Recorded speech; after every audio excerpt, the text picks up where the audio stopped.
Hello. Hello. There you are. I can Okay, I can see you. I can see you. And Barry's Hmm. out there somewhere. Yeah, Barry's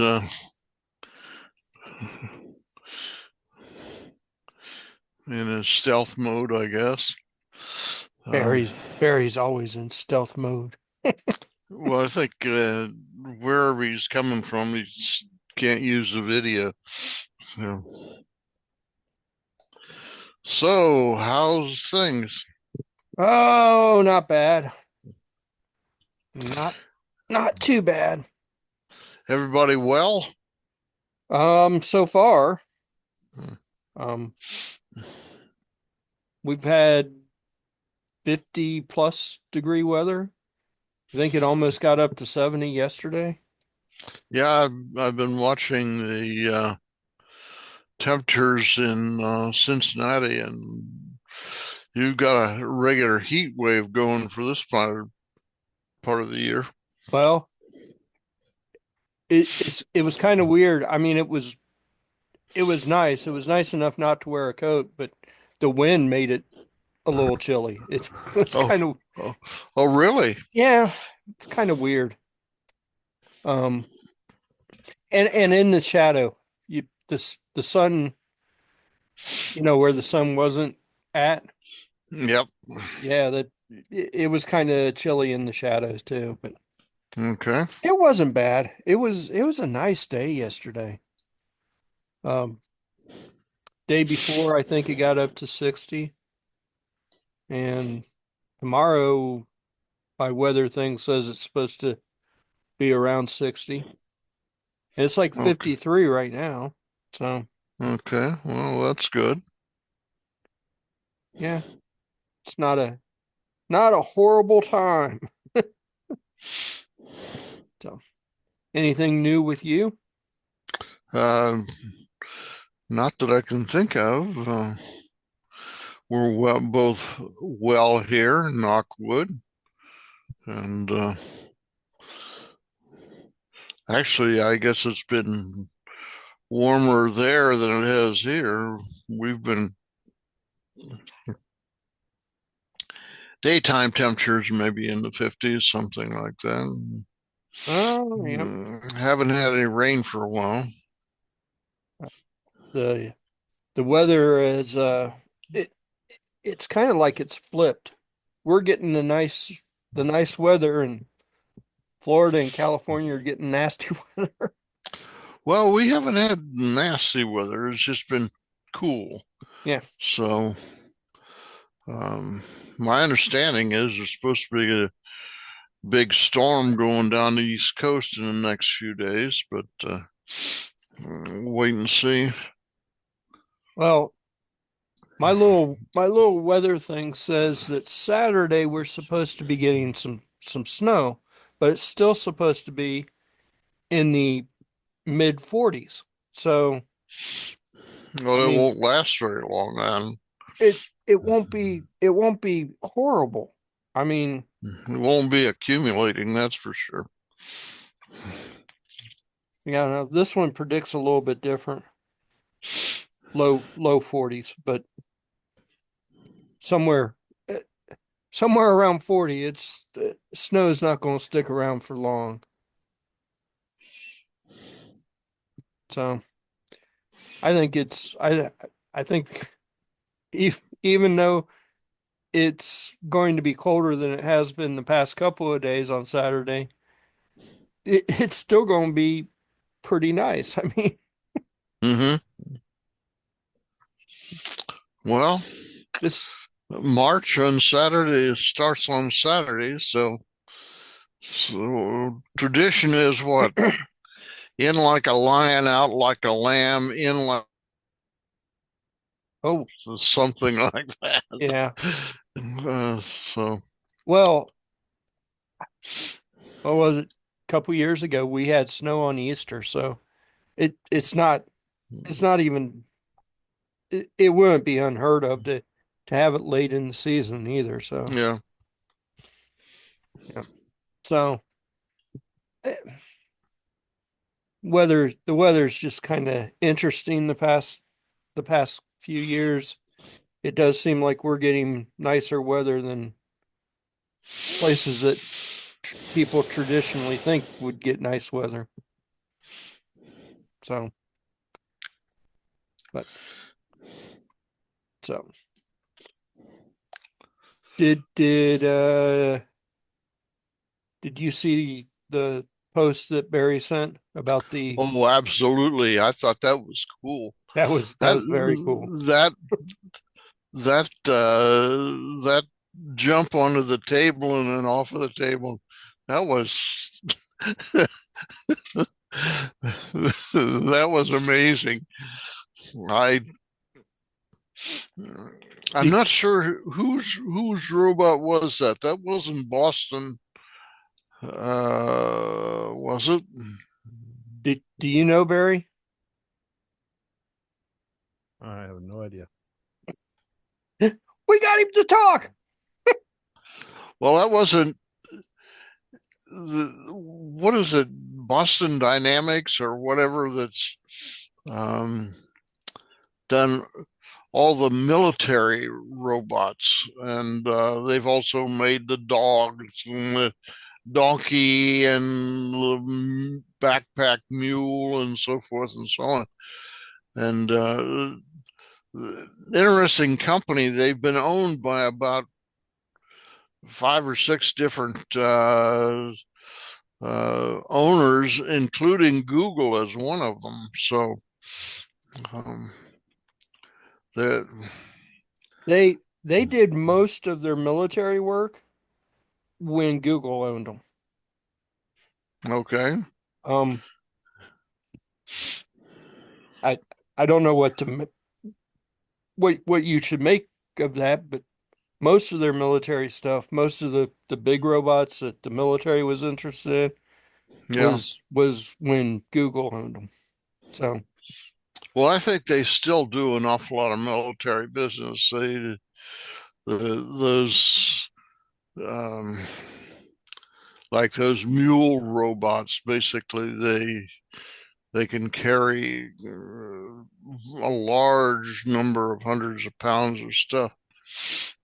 And I'm, you know, you got something the U.S. military wants, man. That's a cash cow, to say the least.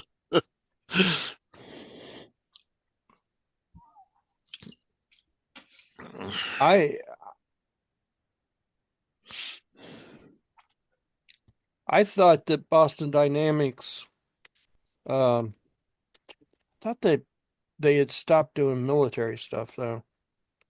Mm, I'd be very surprised. You got a lot of military dollars chasing this technology, and uh, that's Well, okay. So I just Googled it. They do have some military robots, but they prioritize non-weapon. So oh, okay. Well, so I don't remember that they had so much in the way of weapons as they had just logistic robots where the yeah. robots would carry. But the I've seen a lot of YouTube stuff where they have dancing robots, and I was pretty impressive. Well, the yeah,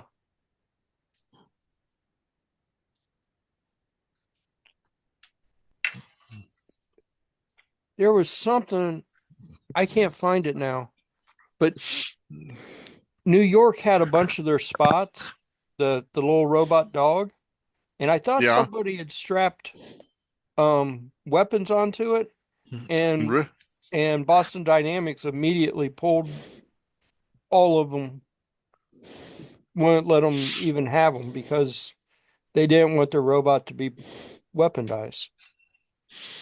So, Okay. but I can't find that now. Maybe that was AI propaganda. I don't know. I'm sure I saw that where New York PD had mounted guns to spot. Well, you know, New York is a pretty dangerous place, so Yeah. having your own defense mechanism not a bad idea.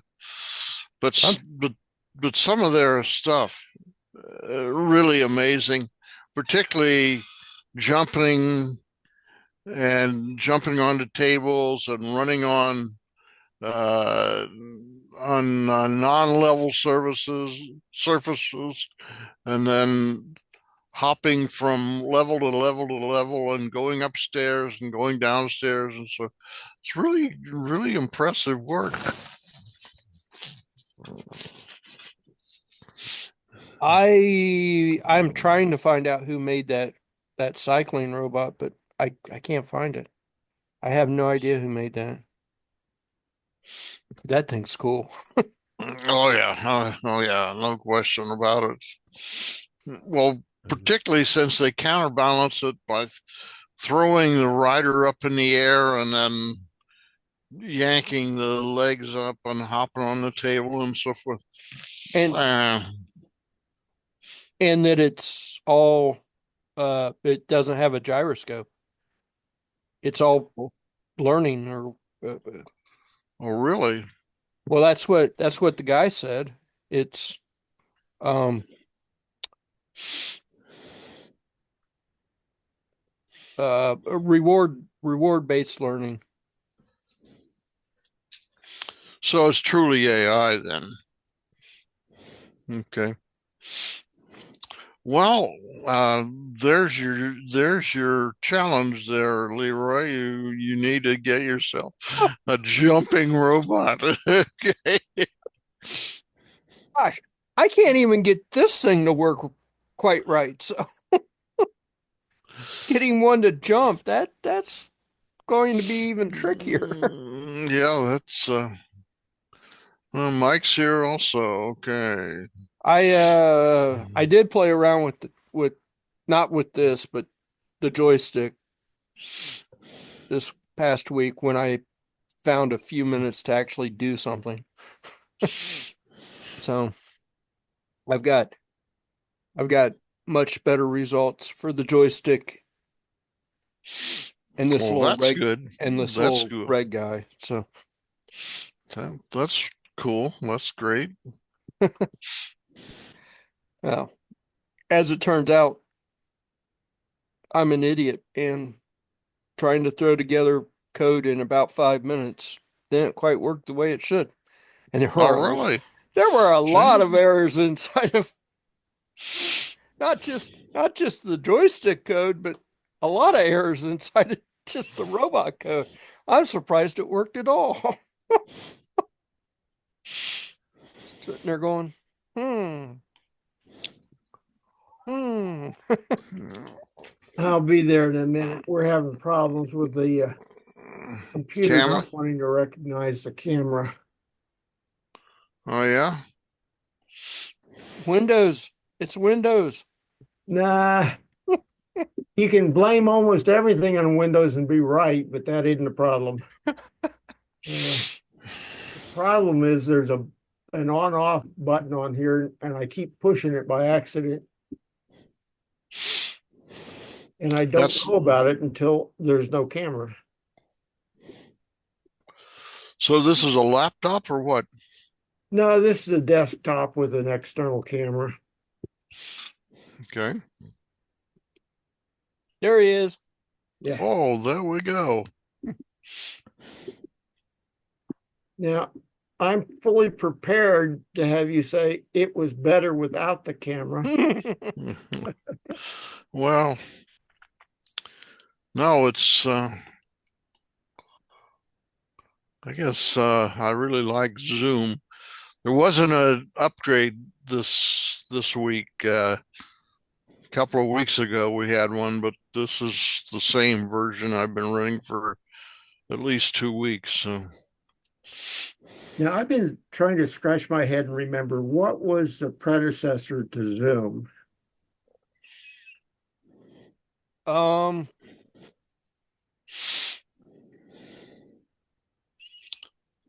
you have to go back a ways because I started using Zoom in March of 2000 when we went on the COVID shutdown, and I think we started using Zoom for this meeting in April or May of 2000, something like that. Uh, Before that, yeah. Julie had the laptop set up. She was interviewing people for a job position, and they were in Europe. And it wasn't Zoom; it was it was a oh, Microsoft. there's a Microsoft. I forget what it's called. Teams. There's Microsoft Teams, and before that there was Google Hangouts, And it wasn't either one of those. It was another one. Skype. Skype. Thank Skype. you. Yeah, Skype's been around forever, Yeah. or at least since the 90s. Well, it worked well for her, but Well, It I'm trying to think of what we did. Um, before, I mean, I was just recording videos and then uploading them with no virtual yeah, component. before the COVID situation, We I don't did, think we didn't do any virtual meetings. yeah, I think we started doing virtual just before. No, it was April. I think if you look back, you'll find that it's the first one was in April of Yeah, 2000. We actually, 2020, not 2000. The yeah, sorry, wrong set of zeros. wrong set of Uh, zeros. uh, Um, 2020, yes, because I started using Zoom for my classes at San Jose City College, and and I think we actually tried maybe Google Hangouts before we went with Zoom. It was something that was very limited. And then Zoom, I know we didn't have the paid version of Zoom, so we were limited to yeah, like 40 minutes, 45 yeah, minutes, something like that. and we had to set up two meetings for a Yeah, it while. was, you had to restart with a different user and so forth and so Yeah. on. So I know that was kind of a pain. But I'm trying to remember what we used. We used it a couple of times. Nobody liked it. So we tried Zoom and everybody kind of went, okay, this is better. So, Well, Zoom has improved a lot over the last couple of years too. well, Zoom, if I remember right, Zoom was a relatively unknown company until 2020. And then because everybody needed to do virtual stuff, Zoom just soared in popularity. Yeah, I was going to say, So, probably owning some Zoom stock would not have been a bad thing. but well, I do not recall how long I have been attending these sessions or in person. I can remember the first one I attended, but I don't remember how long ago it was. Well, my first session was at Midpoint, and it was in 2015. I'm going to say that I had been attending the meetings well before I met Art. Yeah, So My first meeting was sometime in 2015. We were out there. We'd not yet bought our house in Milford, and we were out there for a visit to my daughter and son-in-law, and he actually had told me about it, and so we drove up to Midpoint, and yeah, uh, yeah. but I want to say that I've been doing this meeting for, oh, I know it's probably been close to 20 years, maybe. I mean, could be. Well, yeah. did you and Jim start it at the same time?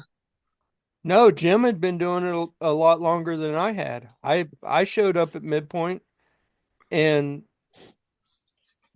somehow or another I became uh, the idea guy and the guy that made projects and stuff, and the guy that eventually took it over. So Yep, you got the weight.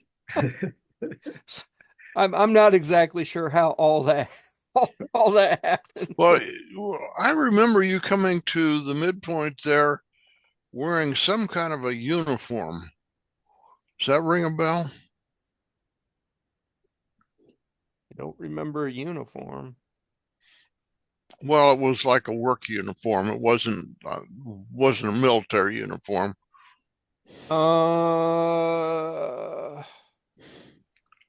Well, I mean, I worked with Ray for a while.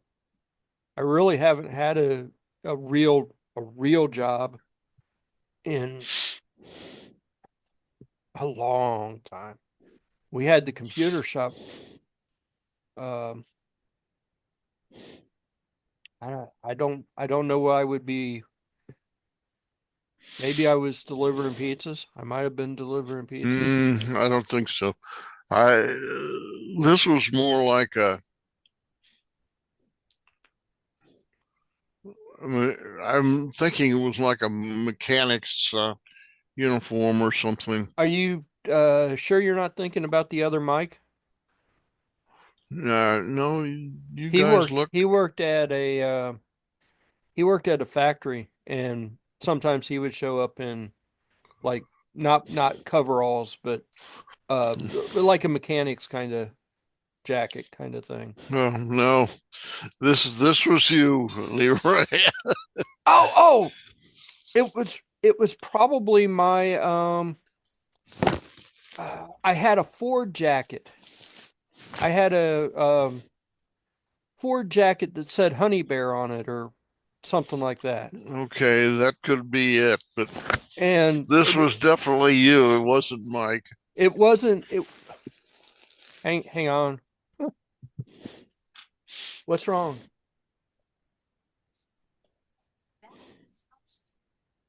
Okay. Okay. It's windy. She's worried about the wind. Anyway, I I had a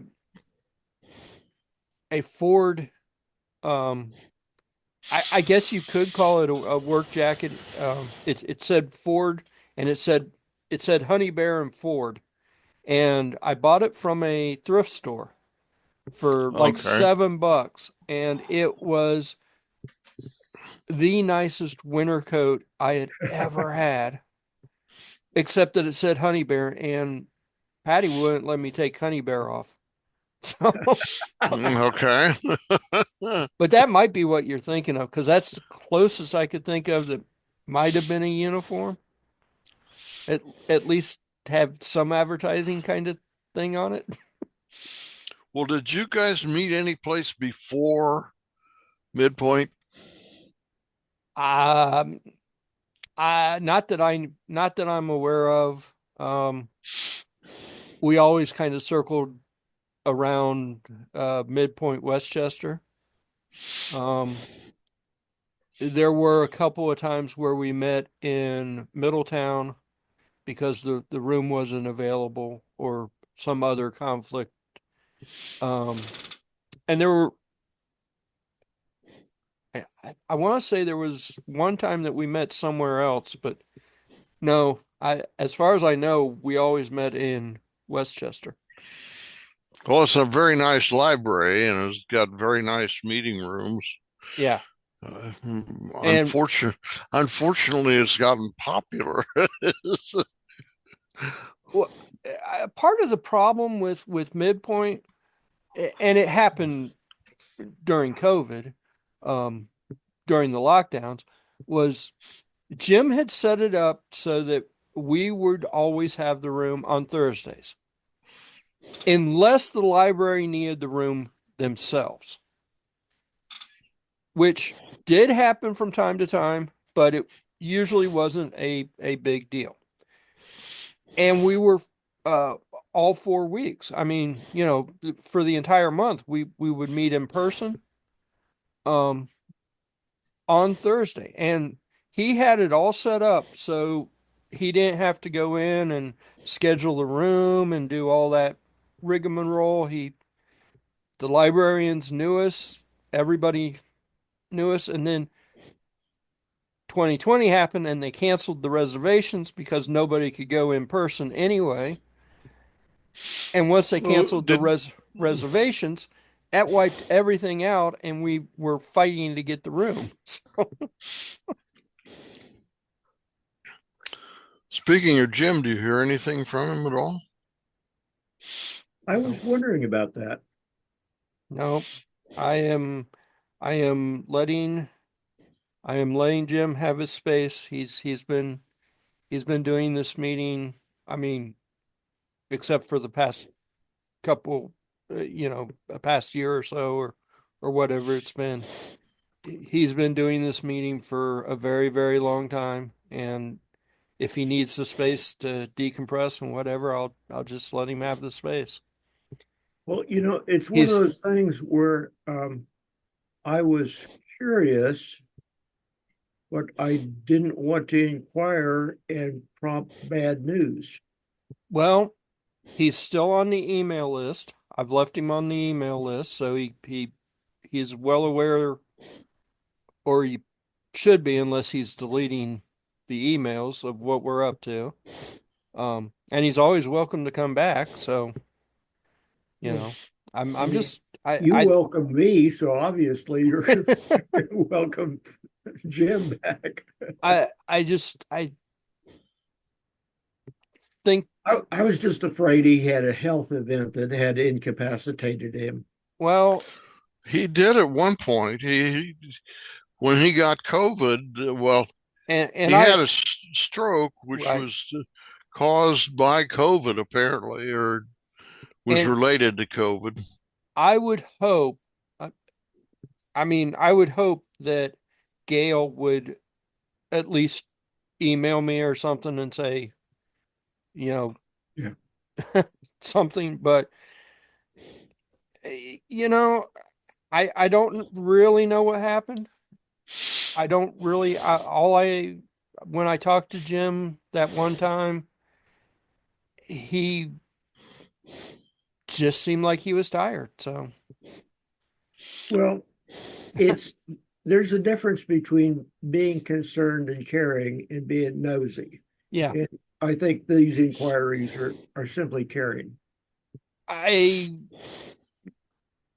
I have a tendency to agree, but I'm not real sure what to do because he really just seemed like he wanted to be left alone the last time we talked to him. So, Okay. And no reason to do anything other than that.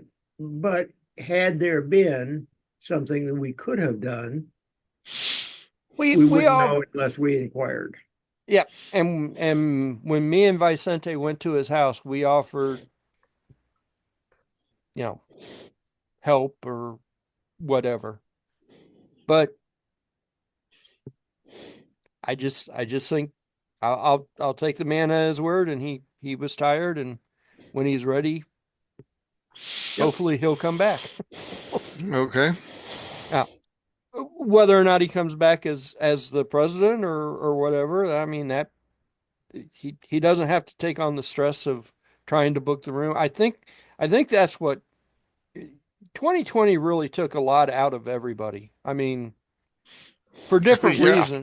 for different reasons, but 2020 was just not. And the stress of having to book the room and then having to having the library ladies, the book club, try to say that it was their room when it was our room. And I thought it was a knitting group. it the conflict now, I think the conflict came from the book club, not the knitting Okay. club. But I I don't know. I know I know that when they deleted everybody from the calendar, they didn't put us back on. And then, of course, the policy changed from being able to get the room for 4 weeks or, booking it more than twice to you can only book it twice, which, Yeah, I that's mean, it is what it is, but that just adds another little bit of complexity to the situation, kind of like now, right? I mean, we're I'm reminded of an episode of Cheers where I think it's the character's name is Rebecca, has booked the back room for a book club. And all these older ladies are back there in the back room. And then one of them yells, "Send back the young one." And Woody gets this terrified look on his face. It's not wanting to go back into the book club. don't go back there. Frazier comes out and he's counting money, counting cash. And he says, $52. That ain't bad. Uh, Um, good club, good club. No, I think me and Barry were down there one week, and everybody else was virtual for whatever reason, but one of the book club ladies showed up and swore up and down that she had the room at, like 6 o'clock. Yeah, for years. Yeah, and nothing would convince her that we were supposed to have the room till 7. So I just didn't argue with her. I just said, okay, fine. You know, we lasted until about 15 minutes till 7, and I just said, bye everybody. We're going to argue with this lady, and we're just going to give her the room. And so that's what we did. But that I think that was part of the big conflict down there, that the book club seems to think because they're ex-librarians that they own the library. Oh, okay. that you've explained everything. So you mentioned that you had made some progress with um, the robotic control system there this last week. would you like to see the robotic control system in action? Absolutely. Sure. Not only does it work better with this joystick, it also works better with this joystick, but not quite as well. So this is on the robotic side or this is on the joystick side? Both. For the software side.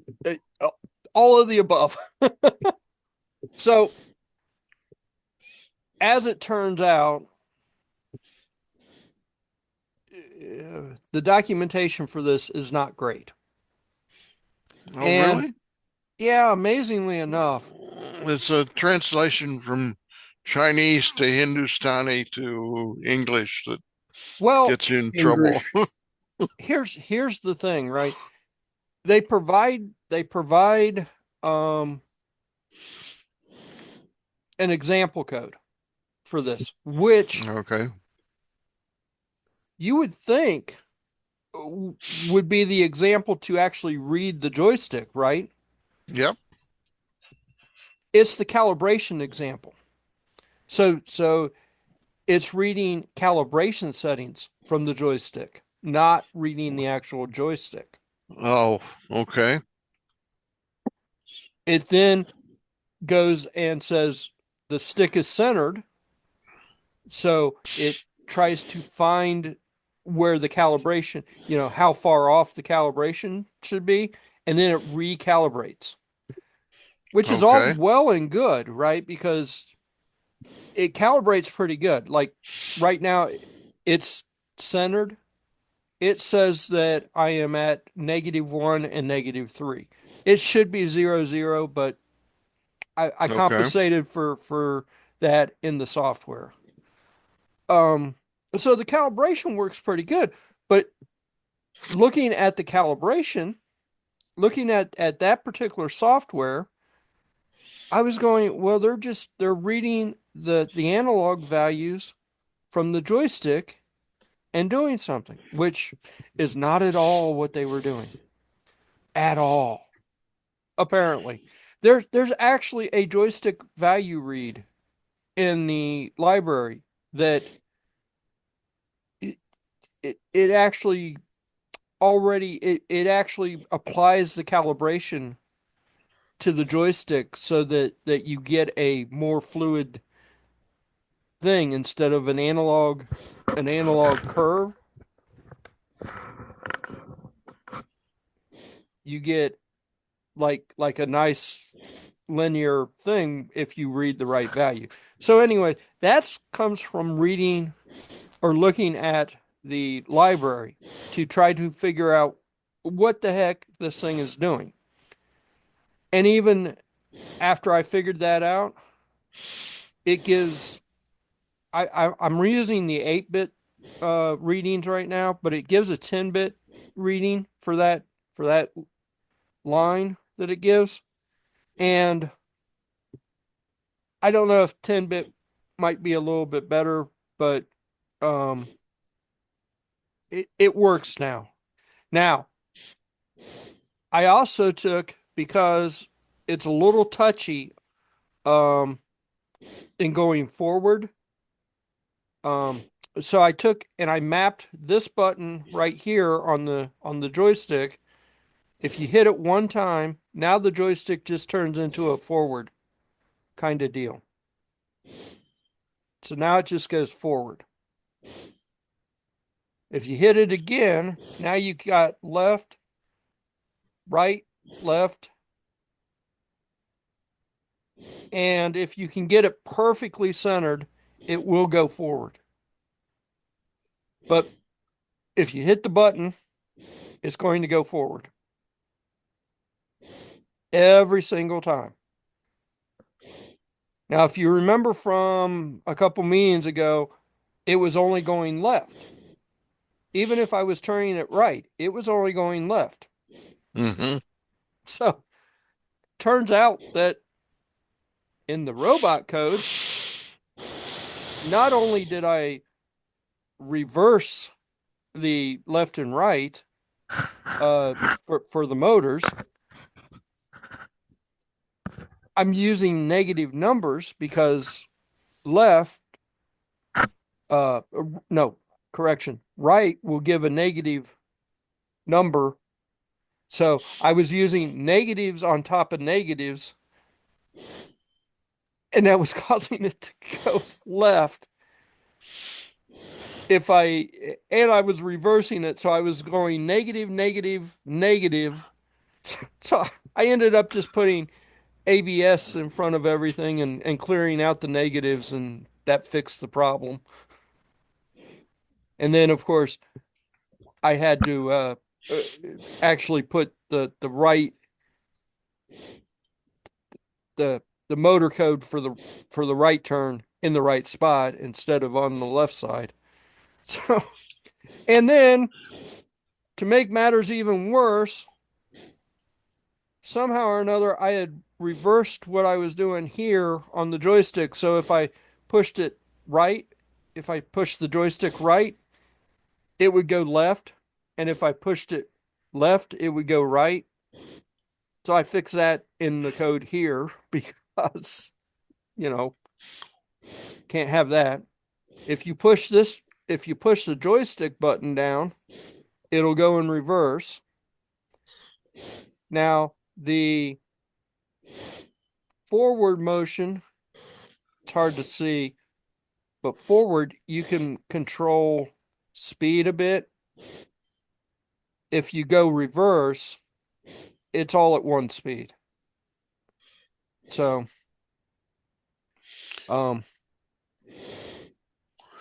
Now, what's the wireless protocol you're using to communicate from the joystick to the robot?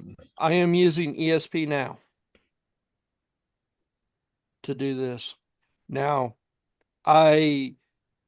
Which uses basically a Wi-Fi, or it uses some other pulse code, or what? it uses, yes, it's Wi-Fi.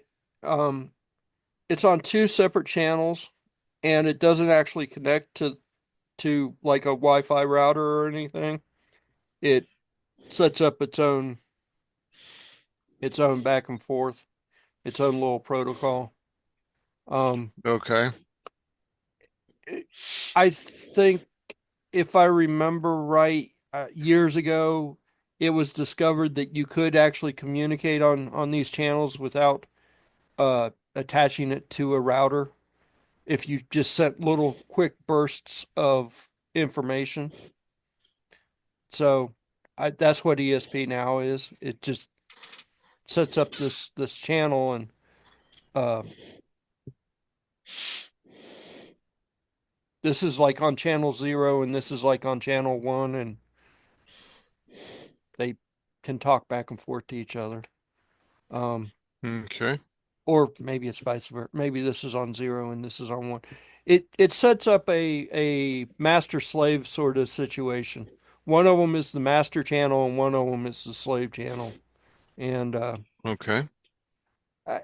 I don't know. I don't remember exactly, but when you first turn this on, and if this isn't on and it doesn't connect, it'll tell you that there's like 26 different Wi-Fi networks that it could see.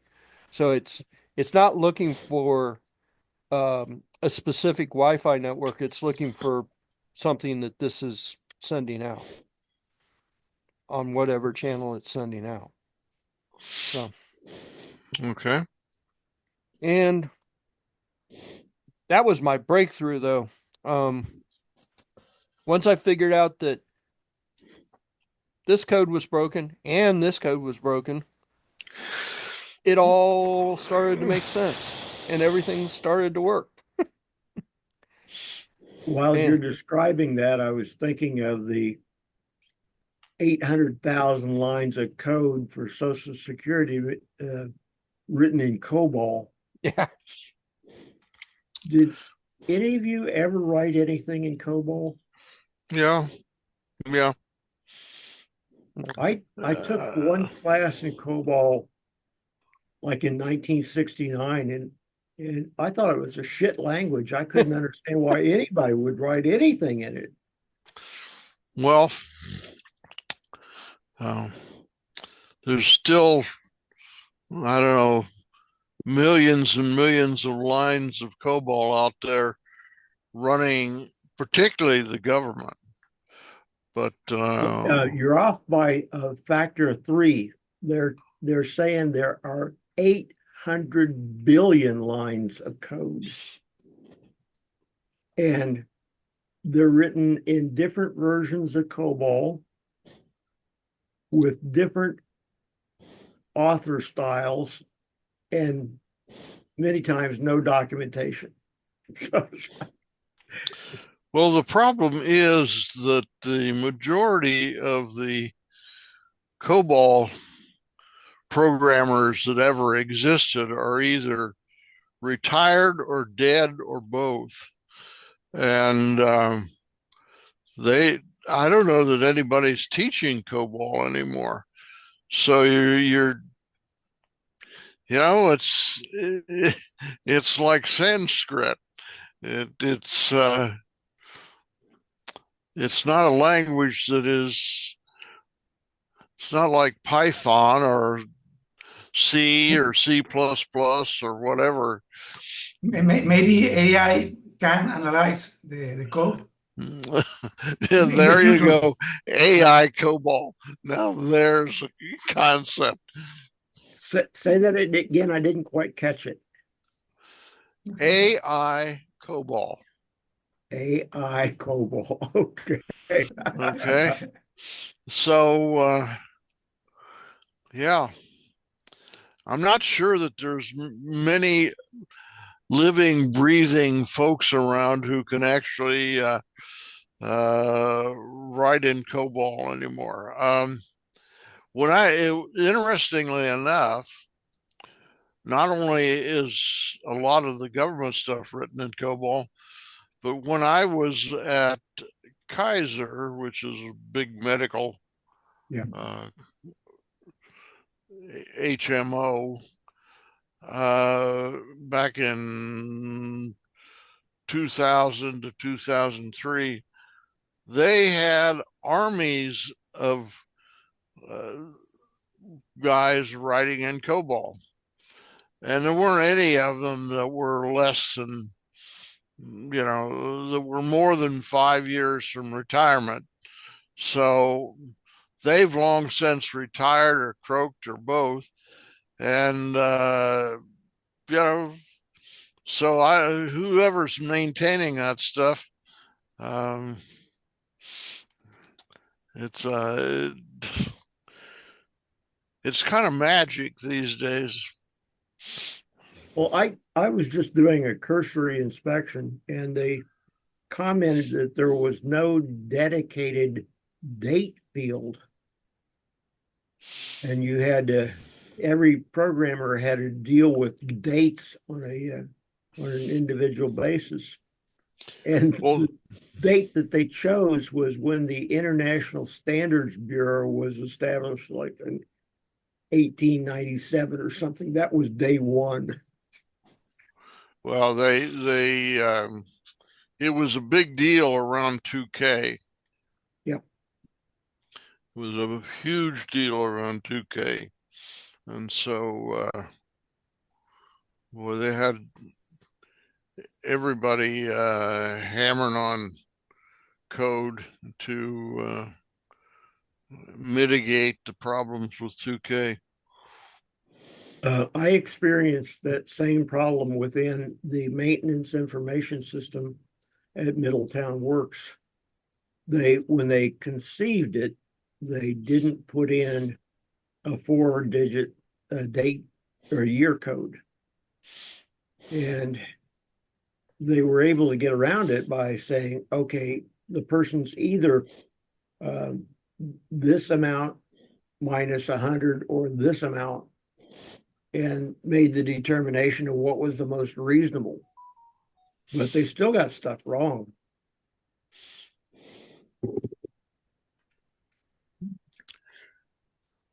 Anyway, I apologize. I was just thinking, if you want a real challenge, Leroy, write your code in COBOL for the robot. I mean, part of Arduino is being able to take all the code, other people's codes, your own code, whatever, and looking at it and going, oh, that's how you do that, and moving it from Yeah. from one section to another. Everything just kind of works. Well, that's if your brain is working enough to go, this robot doesn't quite work the same way as the robot I copied. Right? So Sure, I can see what I did for the hub-wheeled robot. In fact, that's why it took me like 5 minutes to make the code, because I just copied more or less what I did with the hub wheel robot.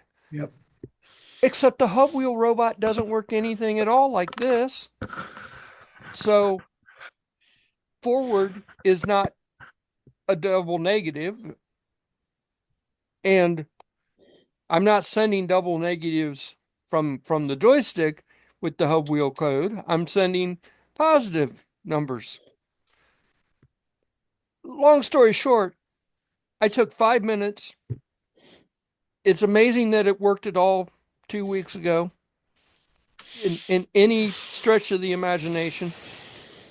It actually took me longer to figure out what I did wrong than it did to anything else. And I'm sitting there going, oh, that is so. If I would have just paid attention in the first place, it would have been easy. But to demonstrate the point, the code has not been updated on this robot. So the code's been updated on this. But you can already see that just updating the code on the joystick causes better results. So even though I'm pushing the joystick right, the code hasn't been updated, so it's going left. Now I push it right and it wants to go forward, which is my mistake of putting double negatives in the right column for the code, right? Reverse always worked. Reverse always worked just fine. But now if I hit the button, I can go forward with no problem, which was a problem before. So just just simple little changes on this. Now I just need to go in and fix the code on the robot side, and I could actually maybe drive the robot around and maybe actually make it go the direction it's, if I point it right, it might actually go right instead of left. So your next challenge is to make it jump on the table. My next challenge is to um so after we've been playing around at the meeting and whatever, and I need to redesign the base because the skids on it I think are causing the biggest issue. Yep. As proven by putting something under it so Yeah, that, low friction material. yeah. So I need to redesign this whole setup so that it's not so much a dragger like that. I need to put wheels on it or something so that it I'm sorry, I'm kind of drifting off and imagining you constructing a bicycle like robot that's going to carry you and jump on the table with you on its back. I think that's several iterations away, though. Yeah, I would guess. well, I'm still not really convinced that these motors are the best motors for the for a robot. They work really well at high speeds, but at low speeds they're pretty not great. So So what kind of motors are they? those are the BLDC motors, and So they just don't throttle down well? They lose torque as you throttle them down? they're yeah, the slower they get, the more slippy they get. It's kind of weird. Um, and again, they're not documented real well. They're documented better than some of the stuff, but it, it's been a lot of just trial and error to even get it to move as slow as it moves. So, I could be doing something wrong because I'm interpreting the library from this for this thing, you know, pretty much blind because the examples show current flow and all this other stuff. I'm I'm I'm doing what I'm think is the right thing to do, but apparently if you use the current method, it will apply a steady current to it, but that also makes them go very, very quick. So if there's some sort of slippage or something, it applies more current to overcome the slippage so that it maintains. The driver is in the motor. The Yeah. driver is integrated Yeah. because they sell drivers. Yeah. Yeah. And I got those electric skateboards. And I'm going to buy a couple of the Odroid drivers to drive the electric skateboard.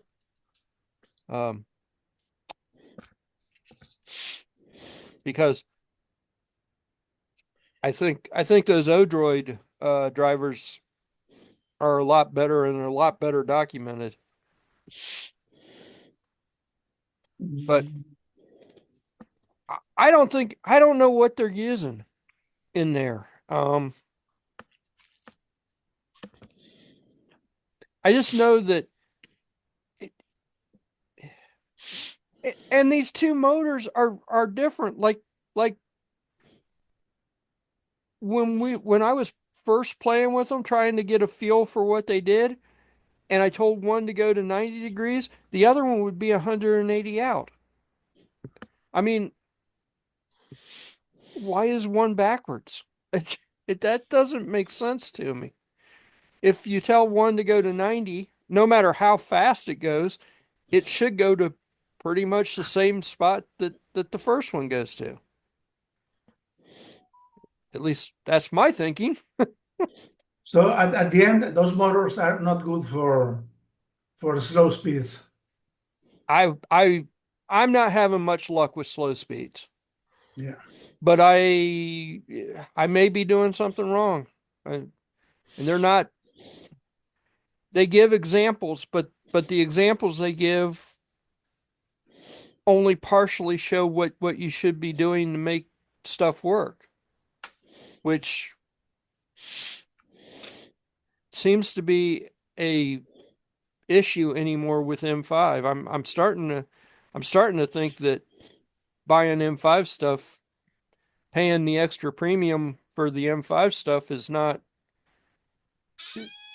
it it used to be a good deal because you got good documentation, but doing it anymore, it's not so well documented. It's just it's good stuff, but it's not good documentation. So This is made bad stuff. I also don't really like. I'm using these over I2C, and I don't really like that the only way to connect the two motors together is through a extra little do flippy to. They say that are good for robotic joint control. It Yeah. means that you can control an arm or something. Yeah. So they must work at low speed, but there are no examples of that. No. And I went through just like the joystick library. I went through the library to figure out what it was I was doing wrong with the joystick. The joystick, I mean, I wish they would have provided an example of just doing simple reading of the joystick, even if it doesn't do anything other than just show numbers on the screen. It would have been nice. But they gave an example of the calibration, which is great, but doesn't tell you how to read the actual joystick. Yeah. It tells you how to calibrate the joystick, And that's fine. I'm glad the joystick is calibrated, but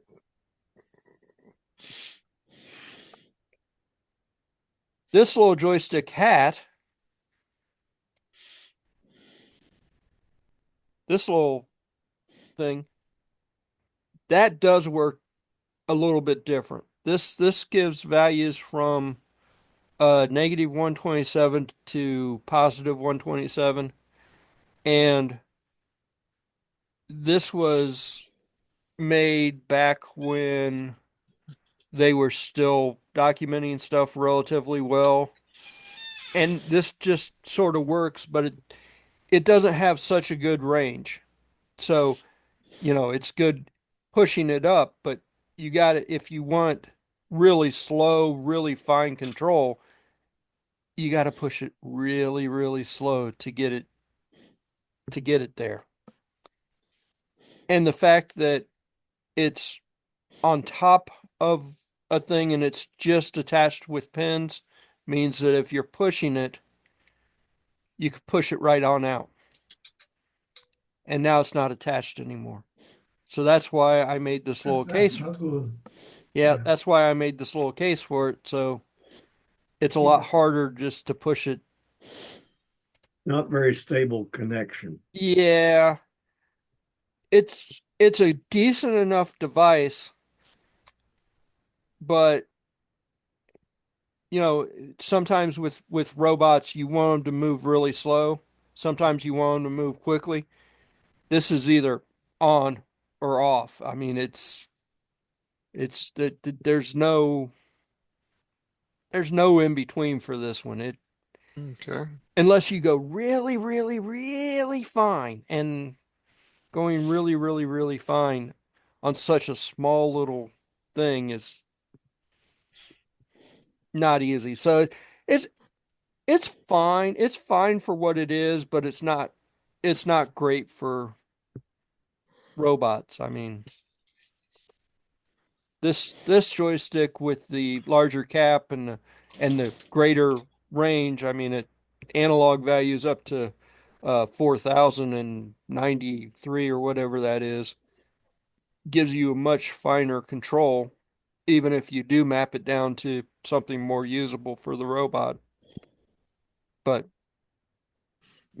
I could just barely push on this one because it's got such a larger area and full up or just make it go. So this one's the one to use. But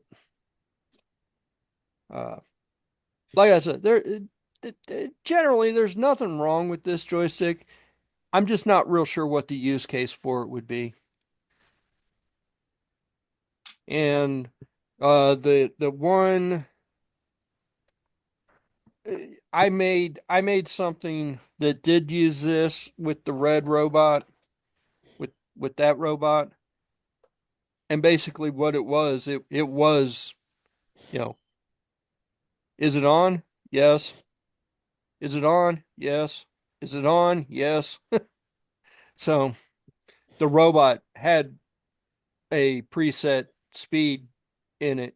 So it was going, that was the speed it was going. But I think I think my solution to that was I had a potentiometer.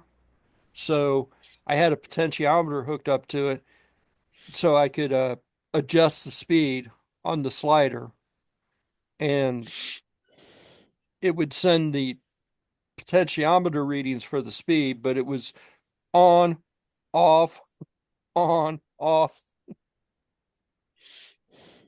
It worked. It did what it was supposed to do, but not the best solution. Um, I also I did this a couple weeks ago. I didn't do this week. This is the large language model uh, module from M5. And I had found in one of my stacks of mini M5 devices this module called Plus, which has a Grove connector serial port, a regular GPIO pin, and a encoder wheel. I never really found a use for this. I think I bought it when we were messing with the hub wheel robots, but turns out the serial port is connected to the same pins that the large language model uses. So I just made it so that any microcontroller can use the large language model.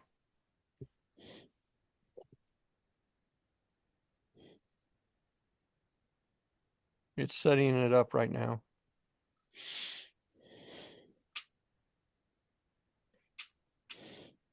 One plus one equals two. So it's just going to read numbers and add them together. 2 plus 2 equals 4. Can you hear it? Just I barely. can't understand it. It's not very loud. 3 plus 3 equals 6. 3 plus 3 equals 6. It's getting its power over the serial line. It's getting the microcontroller is running the test sketch of just text, but it works just fine. I'm like, why didn't they make this a little a bit more universal? I don't know, but I came up with my own universal solution for it. And then I 3D printed a cover so that the exposed pins aren't exposed anymore. And anything that can use a serial port and has 5 volts can power this thing up, and no problem. So that does not have a built-in battery? The ESP32 does. The Stick No, I was C talking about Plus. No. This doesn't have a built-in battery. It has a built-in microphone and the speaker. It's not real loud, but it's all there.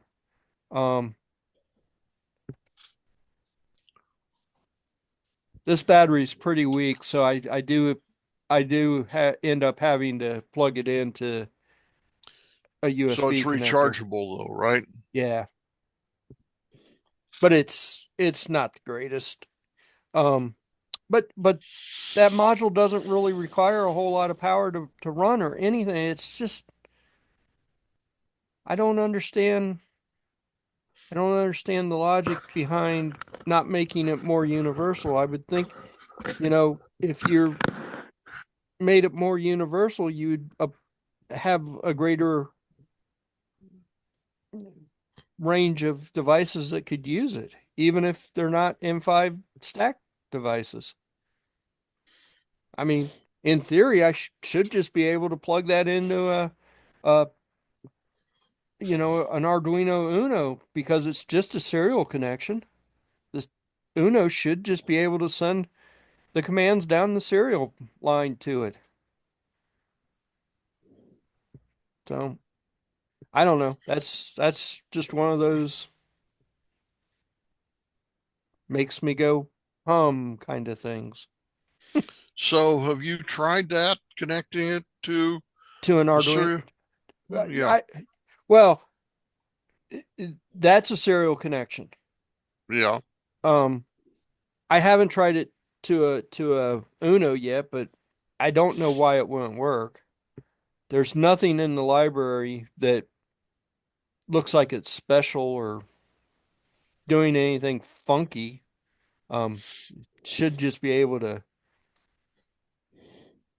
change the serial pins to use whatever serial device you're using. I mean, as long as I could get power to this, I think I could even probably just took it up to one of those cheap, USB to serial cables, because it's just using serial. But I put in 2 weeks ago. This has been running for a while. I finally found something to do with my environmental pro sensor, and you can't read it. It says that my indoor air quality is 217, but it's not very accurate right now. And that it's 81 degrees Fahrenheit. And that it's That's 90. warm. Yeah, it's hot in here. It's probably pretty close, and I'm surrounded by all the monitors and everything too, so Okay. the barometric pressure is 0.97 and the humidity is 34.4. I don't know how accurate that is, but it seems right. It's kind of rainy and miserable. So is it raining there now? I don't think it's raining. I think it's very windy. It has been raining. Yeah, intermittent showers.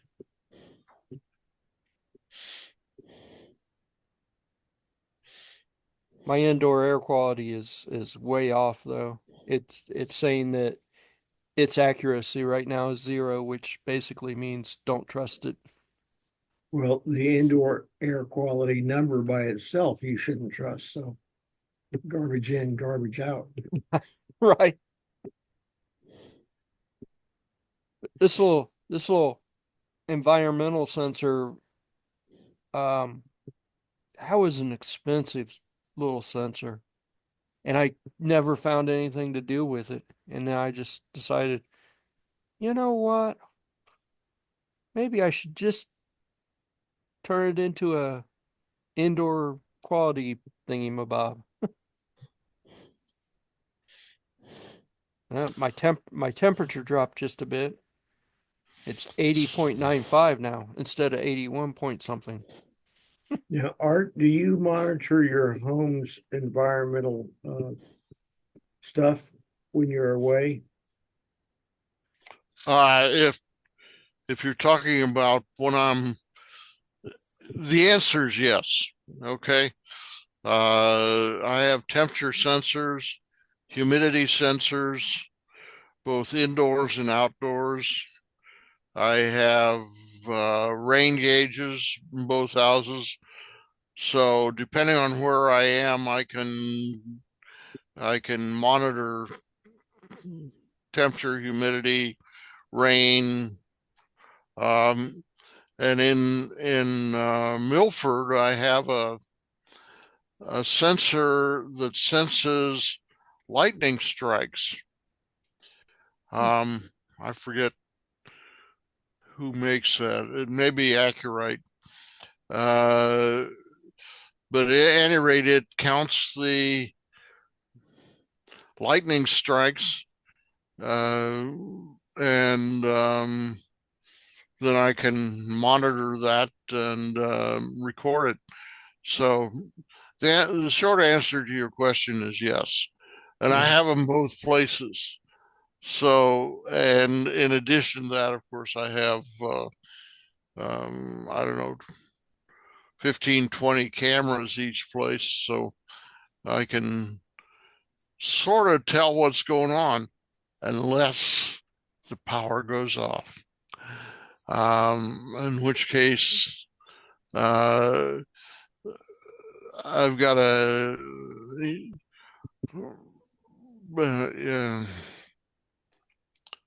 universal power supply on my computers and on my routers, but they only are good for maybe half an hour or so. So if it's a protracted power outage, then I'm out of luck. Yeah, I was just thinking you don't want to discover when the power comes back up that the furnace went out, the pipes froze, the house flooded.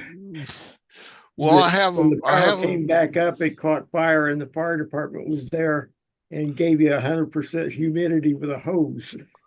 no. Well, I have a backup in Cincinnati area. My daughter and son-in-law live there, and they live in sort of downtown Cincinnati, so I can do a quick telephone call and they jump in the car and go over there. But in general, the answer is I can remotely monitor everything. I don't have as good a backup here in Fremont, California, and my other daughter lives far enough away that it's sort of not practical for them to come here. And on the other hand, the chances of the pipes freezing in the San Francisco Bay Area is kind of like zero and none. That was like when hell freezes over. I was going to say, if I have pipes freezing here in Fremont, It's it's time to leave. I got bigger problems than that. Time to get out. Time to go. Something more serious. Right. But in Milford, you're right. I mean, the temperature can easily drop into the sub-zero area, and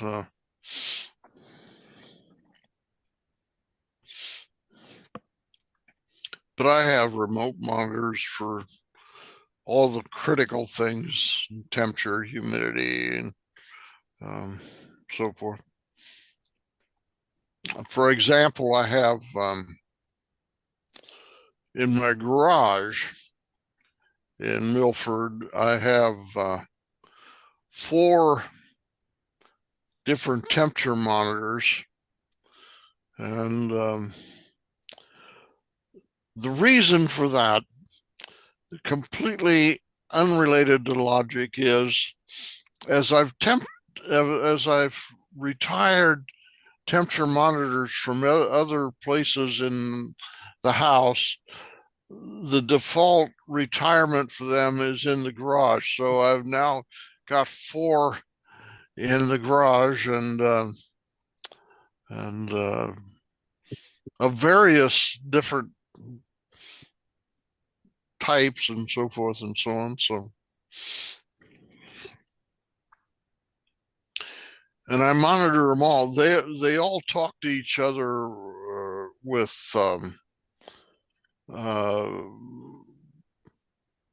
433.92 megahertz pulse, and so basically what I've got is software-defined radio that's tuned to 433.92 approximately, and I pick up those pulse streams and decode them and record them. And so, and I've got one of those here in Fremont, and I've got one in Milford.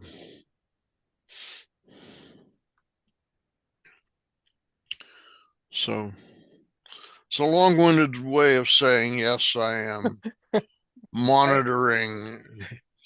I appreciate the fullness of your explanation. Thank you. Yeah, and the cameras are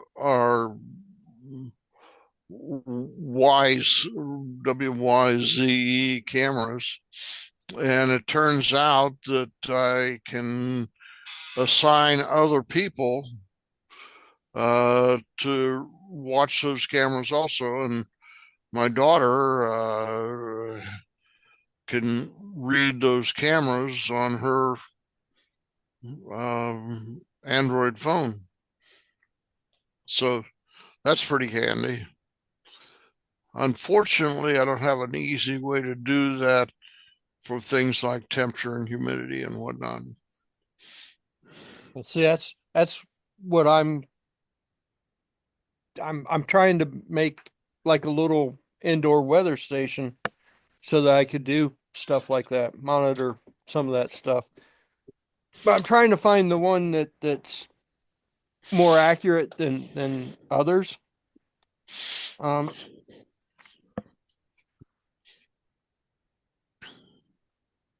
like I've got that module, which is a Can I indoor see air. that again? Can I see that again? Yeah. It's a PM. PM 2.5. Yeah. It's a air quality monitor. Could be used indoors or outdoors. It's got a little fan on it. It sucks air in and does stuff. And So I have a bunch of customers. One of them, he was very interested in doing the whole weather monitoring station, and then he changed his mind. He says, in my neighborhood, which is pretty big, there are a bunch of people that have indoor stations and outdoor stations, because instead of me putting up with this, what I ought to do is just use the radio, collect all of their signals, process them, and all I need to do is like make my own little monitor, my own little display space. And he doesn't have to buy any of the equipment. He bought a radio that would collect all of the information from all the other people's investments. Yep. yep. If you're in an area where you've got, for example, in Milford, there, I see the signals not only from my own weather devices, but from my neighbors and so forth and so on. And I not only see the signals for weather stations, somebody in a neighborhood has electric blinds, the roller blinds that go, and I can see every time they raise and lower their blinds and so forth and so on. I could just see some mischievous person. Your blinds are going up. Your blinds going up. Your blinds coming down. Your blinds They're going up. going up. Open, going close. You down. thought you had privacy. Open. Thought you had privacy. Here they come open. Julie No, my lived in friends a are house saying one time that that, had a switch, and she'd say, I don't know what it does, but there's some woman in Cleveland that said, why the hell does the light come on off? well, my customer was saying that he could catch them like up to half a mile away. Yeah. Like that's a lot of opportunity for people that live kind of far away, within the neighborhood. And what's the chances that somebody or a couple people are going to have those weather stations? And I was like, okay, I was going to buy Carol a full-on big weather station, but I'm not going to do it anymore. I'm going to capture everybody else's stuff. My neighbor here in the apartment complex, he owns a full-blown weather station. He's got it out in the back. I think I've shown pictures of it. And when he why should you bother? Well, here's the deal, right? He had a very, very expensive setup out there. Every 3 or 4, it's probably every couple of weeks, he's out there on a ladder, taking it down and putting an entirely different system up. It's like, even if I could tune into just his system, it would be changed in a couple weeks, and I would have to change everything again to listen to it. I have no idea what he does. I've tried to talk to him a couple of times. He's not an overly friendly person, but his also, his does outside. He used to actually report to the citizen weather, the citizen observer weather thing that, Yeah. Yeah, um, there's a website you can yeah, register your equipment on. he hasn't They're And not reported. Harvey Day, is it? No, pardon? it's the When I, citizen weather, when I was in CWOP high or something. school, there was this kid. His name was Harvey Day, Okay. and every day he would call in to the local news stations and he would tell them, this is the temperature outside my house and this is the wind meter that's on my house. So they had like a remote location that they could get reliable temperatures every day and wind speeds every day. Well, And uh, I, they I, used him as like, here's another report from Harvey Day. I'm like, are you kidding me? His name is on the news at least once a week. This is the most geeky, goofy little. Not say it on yeah, I got you. recording. Like this is the creepiest weird kid I've ever I, known. I don't know what this guy's name is, but it's just bizarre. I mean, I've had weather stations, outdoor weather stations before, and I've never ever. I put them up. I do the readings. I look at them. I go, "Yep, everything's still working." I leave them alone. I've never seen anybody want to climb a ladder so much and take their stuff down. So he had two really expensive ones that were reporting to the citizen weather thing. He stopped reporting to the citizen weather. I have no idea why, but it's Well, just, maybe that's his business. Maybe he tests for various weather station companies. I didn't think of that, but maybe I've seen his outdoor closet when he was changing stuff out, and it is completely full of weather stations. I mean, just so many weather stations. I just had this bizarre thought. I was thinking of Vincente's son with mass data. It'd be really kind of cool to be able to get all of those weather parameters from millions of places on the planet and feed them through an AI predictive thing for the weather. Yeah. Your definition of cool may differ from my definition of cool. Well, No, if you could, mainly if you with could come up with sufficient, a model for with enough data. boiling water and bubbles and expansion and thermal just in a pan, I mean, that would be an amazing amount of data and Okay. treatment. Yeah. But to Yeah. predict the weather, Well, I mean, the internet really already has, I mean, because you've got the citizen weather reporting website that has an API. So there really is already millions Yeah. of points of data. So but to do what I was joking about in terms of an AI prediction of the atmospheric, you'd need billions and billions. Well, for example, air quality. yeah.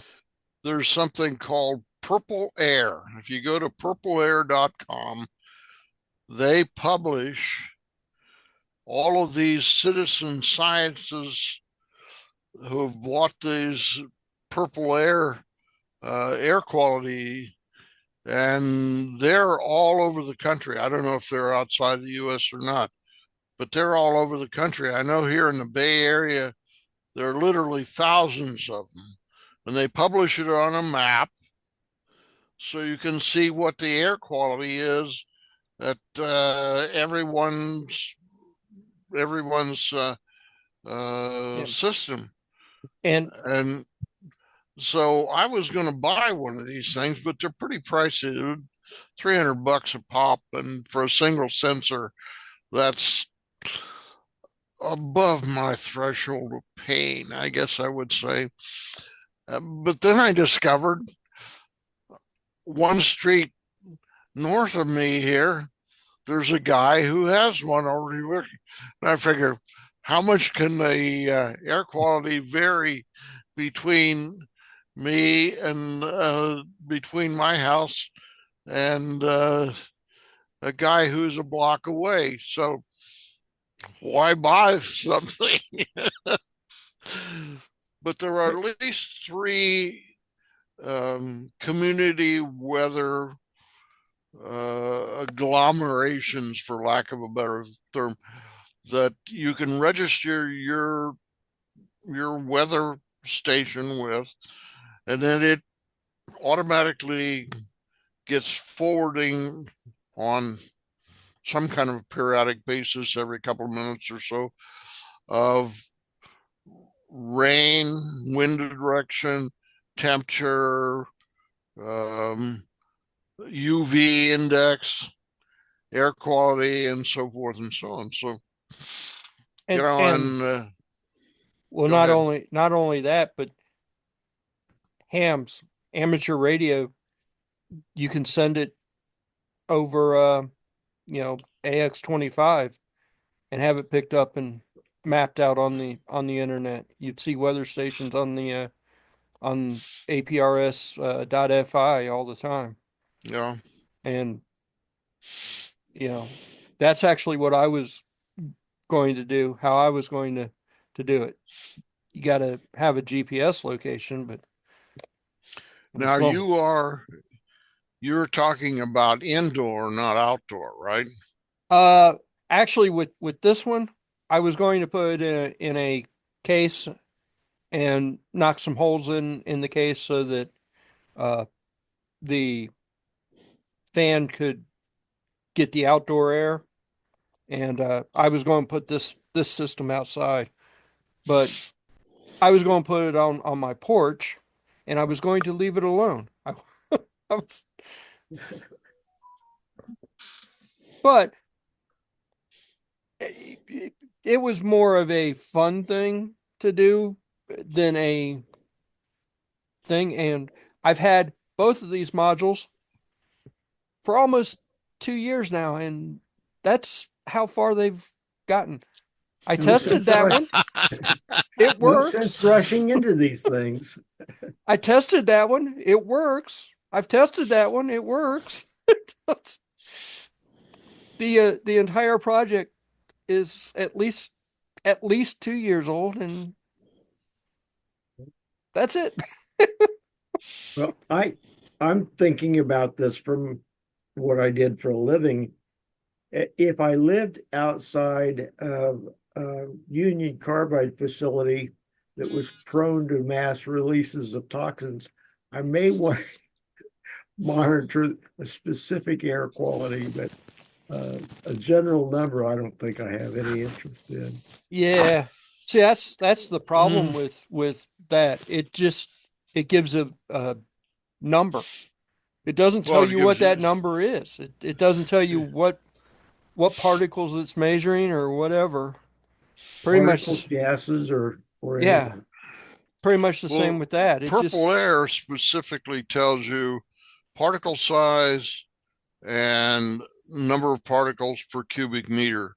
yeah, So and the guy that started that company originally started it for air quality because he lives someplace in Colorado that was close to a uh, rock quarry, and apparently somebody in his family had asthma, and so he wanted to monitor the air quality at his home, and it evolved into a business and so forth and so on. A pretty successful business, but their equipment is extremely pricey. yeah. As Well, I say, $300 for a little sensor. I don't mind spending $25 on temperature, humidity, and so forth and so on. But $300, as I say, is above my threshold for paying. This environmental sensor right here, um, that was $19, $20. It was $20. And then of course, another $20 for the Yeah. controller. But really it's talking over I2C. So any microcontroller should be able to read this stupid thing. Yeah. And from what I have been able to tell, it's not perfect, but it is accurate. It's very close. Like I just went and looked at our barometric pressure, and they're saying that it's 0.98. I say it's 0.97. I don't really know what the extra point would mean, but it's close enough, I guess. And they're saying our relative humidity is 56, and I'm saying it's 33, but they also say that it's falling. So who knows when their last reading was actually taken? Now that's indoors there in your office, right? That's inside, and theirs is probably outside. They're probably reading an outside reading. Mhm. And just in the short amount of time that we've been sitting here, my indoor air quality has dropped down to 100, which I have no idea what that means, but according to the documentation, 100 is good. Well, yeah, there's a scale, and But and it says that the accuracy is 3, which means that it's getting good readings now. So it went from getting bad readings to getting good readings. And when I just breathed in it not too long ago, it jumped way up to 200 and still said the accuracy was. So my internal air quality is not good. I think well, it may change when Patty's cooking too. right, right. I think, for a $20 sensor, it's probably one of the better $20 sensors. Bosch actually, it's a Bosch B BME 688 sensor. So M5 put it in the package and made the package and everything, but it's a Bosch sensor. It's probably a decent sensor. It's also the only one. All my other sensors that I've got, they will tell me that it's 100 freaking degrees in here. This is the only one that seems like it's close to what it might actually be. Because I know it ain't no 100 degrees in here. I'd be having the air on if it was 100 degrees in here. Well, I don't know about general sensors, but when we left the pizza place a couple of weeks ago, I walked outside. My sensing equipment said, it's cold. It's cold. I Yes. didn't need any electronic equipment to know that. I can't unlock, I can't get into the car. It's cold. The car is frozen. Yeah. I this doing this is just fun. It's just a fun project. Whether or not it's right or not. If it's right, it's better, but it's just a fun thing to do. So Well, if you're somebody who depends on weather, mm-hmm. like farmers or people who grow things, um, it's kind of important. Yeah. You want to know the temperature and the humidity and probably the wind direction and so forth and so on. You may even want to know if you're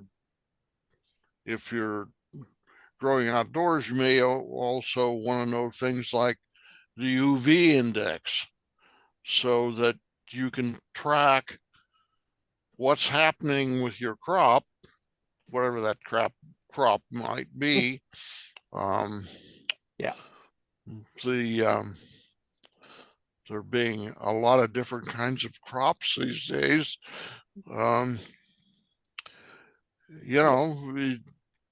It's very important that you control the environment, or if you can't control the environment, at least you be aware of the environment. React to it. Yeah, react to it. For example, if you are a florist or you grow flowers in a greenhouse or whatever, it's your business, and being able to respond and control and so forth and so on. Unfortunately, we're not very good at controlling the weather outside, but certainly in a closed environment like your greenhouse or whatever, or grow house, I guess is the name for it, depending on your crop. uh, uh, you know, it's important to it's important to know what's going on. So I yeah. think somebody's got some dubious crops. Oh, really? I was thinking I, that. I don't know, Barry. It's legal in the state of Ohio now.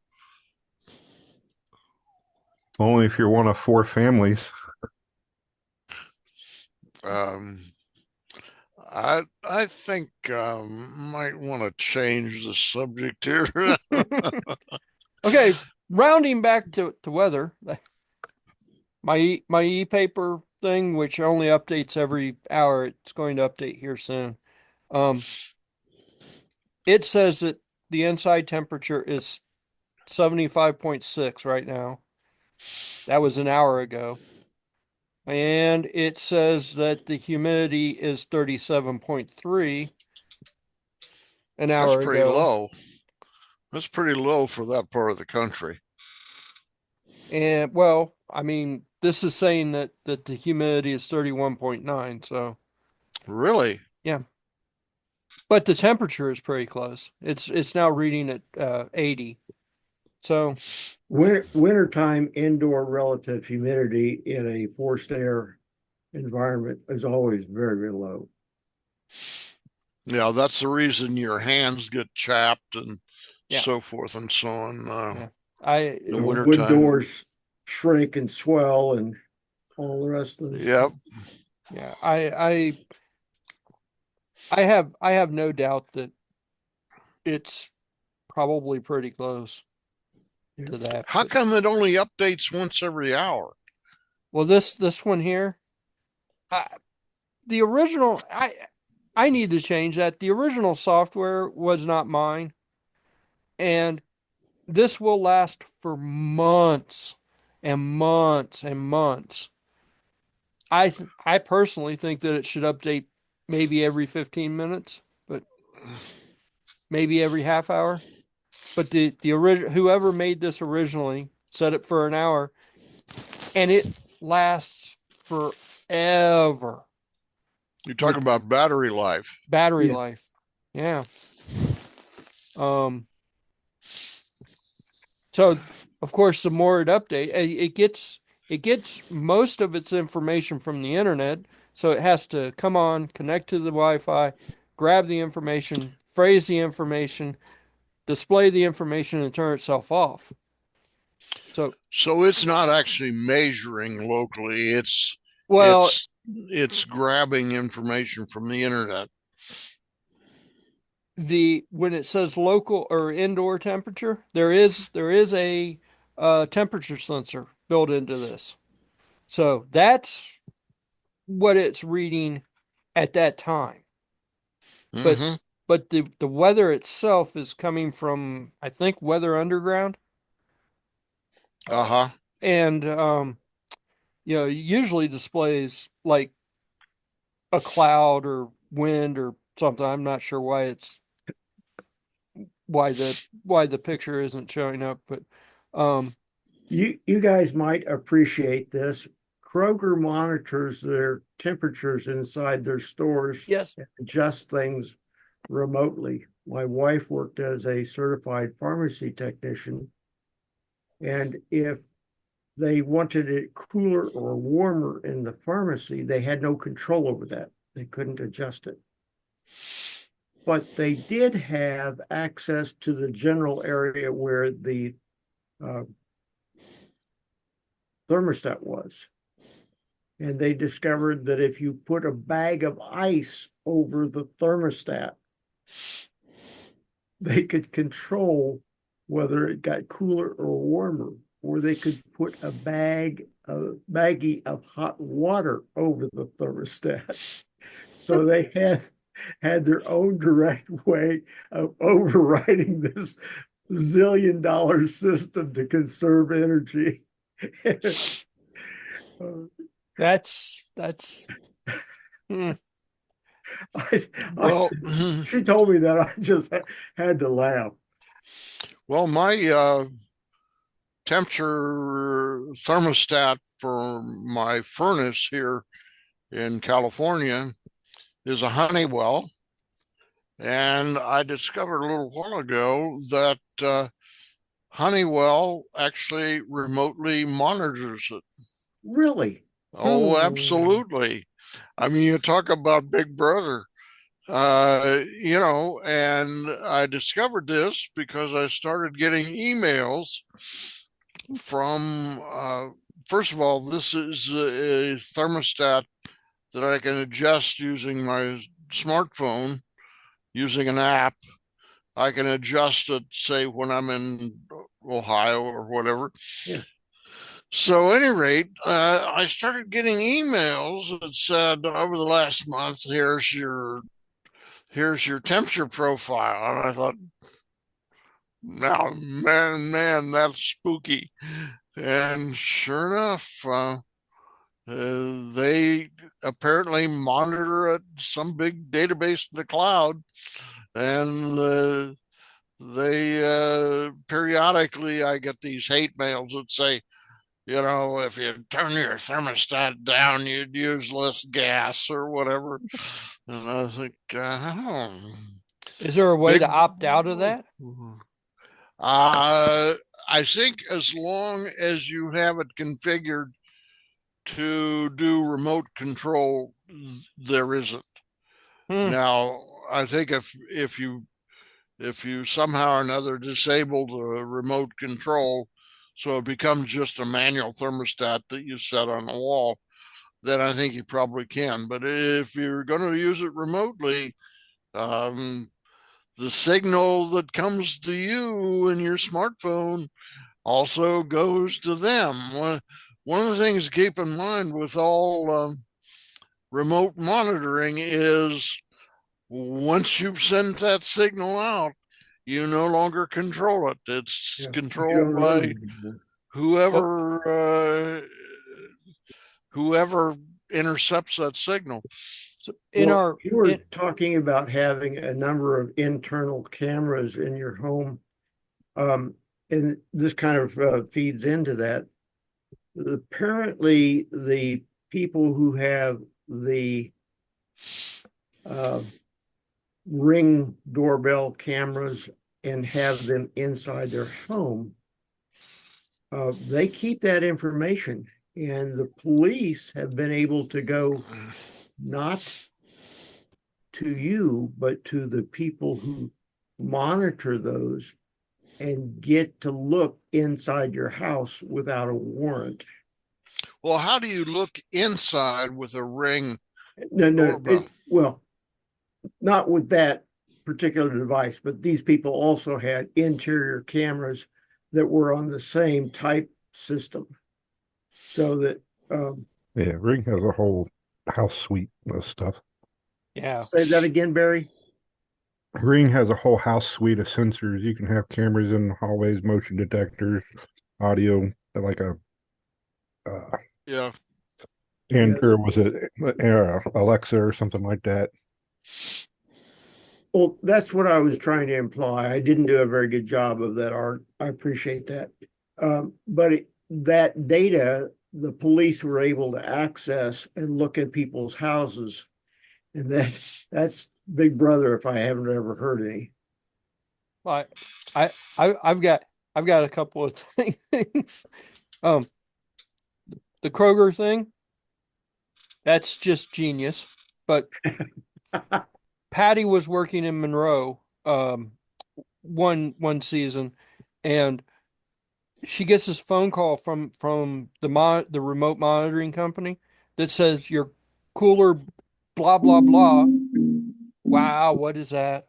Okay, that but it says, some cooler is low temperature. She's by herself. There's only night crew.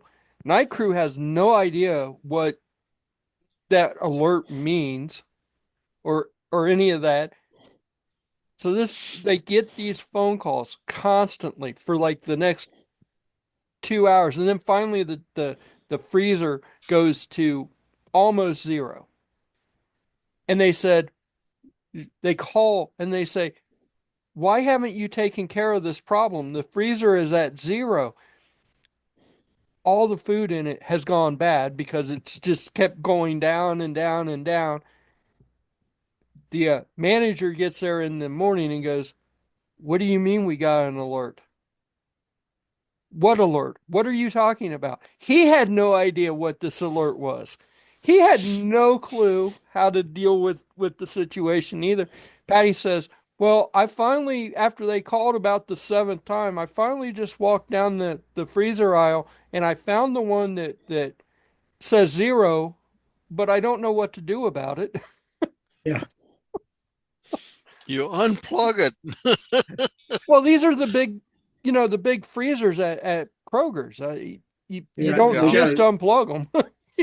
Well, I don't think they're individually operated. They're on a bank of, Yeah, there's like 6 or 8 or something. well, probably more than that, because I've seen them rip up the floor and replace the stuff. They've got a central compressor Yep. and evaporator on them. So there may be 20 different units going to a single refrigeration heat Well, exchange. that's the only bonus to the one in Monroe, I think. I think they had three units per compressor. So they were all side by side and they were all pretty much connected, but you've got like 6 compressors for the 20 units or whatever it is. So they but they had to throw away hundreds of dollars worth of food because that one unit decompressed or defroze. So the Ring camera thing, my son, he's an idiot. He decided to actually put a real Ring camera, a door camera, inside his house because he wanted to see what was going on inside his house. He didn't care who came to the door. He wanted to see what was going on inside the house. He didn't do anything wrong, but Well, knowing this the would history be, behind Ring camera and everything, it's kind of like, why are you doing that? well, that's like using a baby monitor camera Yes. where you theoretically you are monitoring the child either as it sleeps or as it, in some cases, doesn't sleep. And as once it becomes Wi-Fi or once it becomes wireless, you no longer control it. Well, I mean, if it's wired, you can control it. that But once you let those radio waves off into the ether, that was the it's next that was my next thing was in Monroe, we had I think it was an Ecobee smart plug, smart thermometer, yeah, smart thermostat. yeah. And there was an option. We could remote control it, but there was a specific option to opt out of having them monitor the system. So, of course, we didn't want them to monitor the system, so we opted out of that. But So this is like using a teddy bear camera, not to watch the kids, but to watch the wife while the husband goes to work. right, Or Okay. or vice Now, versa. as far as like what you're allowed to listen to, many years ago, Senator John Boehner, not Boner, but John Boehner, was doing some underhanded negotiations on his wireless telephone. Oh, It was 800 megahertz, not spread spectrum, not truncated. It was just wireless. And so it was transmitting his voice and the other person's voice for in the clear. miles. Yep. And an amateur radio operator happened to be listening in the area, recorded it, and guess what John Boehner started to do? He started to arrange legislation to prevent people from listening to legislators and their work, whether it's on a phone or anywhere else. So he started to basically trying to make it illegal to listen to radio waves. Yeah. And That would be very difficult to enforce. that yeah, but dirtbag is the reason that we need replacement in government, because all he was doing is trying to say, oh my gosh, all the many times that he sold his votes, that that dirtbag Although shouldn't be in Congress. Or, I'm sure he's out now. God, I hope that he is retired by now. the problem with monitoring like that from a governmental standpoint, they would need more agents with cars and trucks with sound equipment and antennas. You'd see them miles away. Anyway, Just throw up a little box nowadays. yeah, well, so uh it's going on 7, guys, but one last update. It did update. It says it's 48 out, and now there's a little picture of a sun behind a cloud. I'm partially cloudy is what it says. And it updated to 77 degrees in here. So Okay. Vicente put a link, which I haven't watched yet, about an ESP car, remote control car. And we are scheduled to be in person at Midpoint next week. So Right. Okay. so See you hopefully I guys. get to see Yeah. everybody. And We can Leroy have- will We have can have a. dinner also. Do what, Barry? I was gonna say, and Leroy's gonna bring the jumping motorcycle droid. Oh yeah. Yeah, Yeah, right. I'm working on that. I'm working hard on that. I'll see you guys later. Take care. Have a All good right, week. bye. Take care. Bye bye. Bye-bye.